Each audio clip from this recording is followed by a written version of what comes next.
పూర్వకాలంలో తుంగభద్ర నది ఒడ్డున అజముకుడు అనే పేద శివభక్తుడు ఉండేవాడు. అతనికి వేదాలు తెలుసు కానీ సంపద ఏమీ లేకపోవడం వల్ల గ్రామంలో అతన్ని చిన్న చూపుగా పరిగణించబడేవాడు.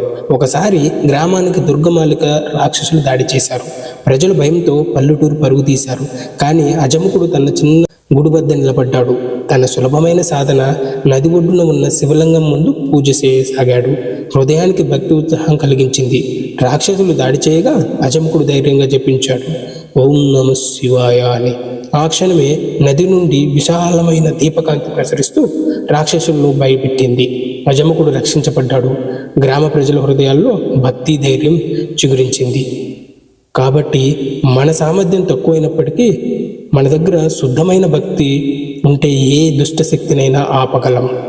ఈ వీడియో మీకు నచ్చినట్లయితే లైక్ చేసి కమెంట్ సెక్షన్లో ఓం నమ శివాయ అని కమెంట్ చేయండి.